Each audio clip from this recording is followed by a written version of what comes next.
My name is Sean Kosofsky, and I was the Director of Policy and Victim Services for the Triangle Foundation, the premier LGBTQ civil rights and anti-violence organization in Michigan. I was there from 1996 until 2008, where I helped hundreds of individuals with a wide range of bias-motivated or violence related cases across the state of Michigan, everything from graffiti to homicide, including sometimes unfair treatment of gay, lesbian, bi, and trans people in the state of Michigan by law enforcement.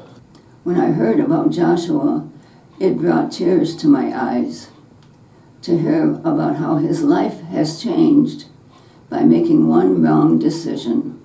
The idea about 18 and 19-year-olds being sentenced to life in prison doesn't sit well with me, and it comes out of my own experience of teenagers.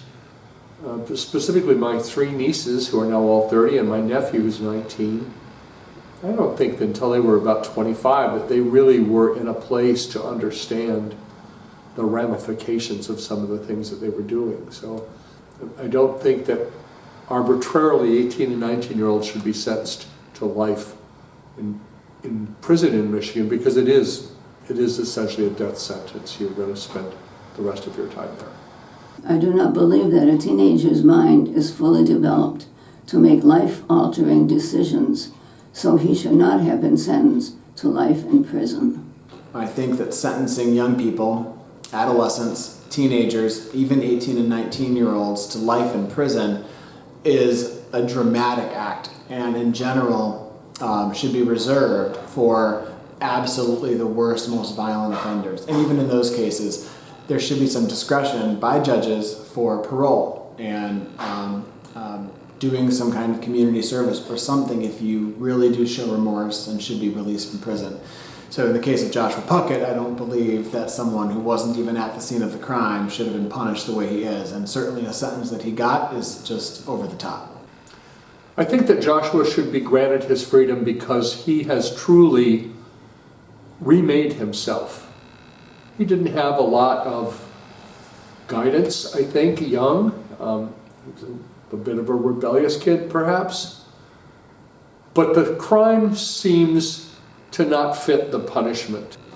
I believe when someone breaks the law or they put the health, safety, and welfare of the public at risk, it should come with consequences. I think Joshua knows he was involved in a group of people that were doing bad things. He, I think, has had a sentence that far outweighs the punishment, that far outweighs the circumstances of what he actually participated in. The 23 years of his life, I think that we have had enough from Joshua, and that it's time for him to make good on his ability as a man to make a difference in the world, and I think he can. He's an amazing, amazing young man.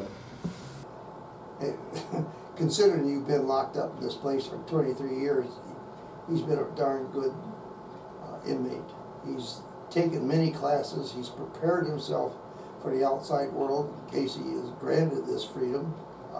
He was over sentenced for what he did, and considering all that, I think he definitely is ready for society. If I were Josh, I would say that any appeal to the governor or any appeal to the courts should be that he be allowed any range of options where he can prove himself as a good citizen, someone who has rehabilitated himself, who has sought to better himself with an education, who understands right and wrong and understands what he did. If I was given the opportunity to talk to the governor or the attorney general and they were to question me about this case, I would have to say that I think for what Josh did, he was over-sentenced. If those guidelines were set by the judge and he didn't have any discretion, that in itself is wrong. We should have legislation to change that. We over-sentence people due to what the law demands, and that in itself is not fair.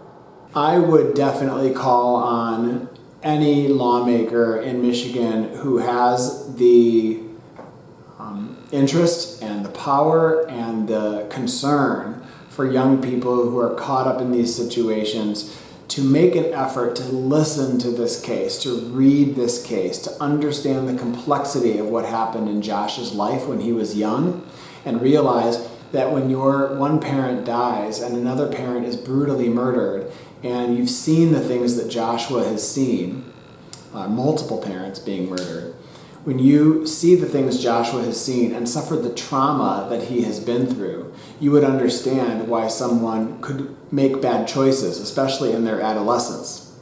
And I believe that the governor should use that power to look at these cases one by one, look at the details, and show some mercy.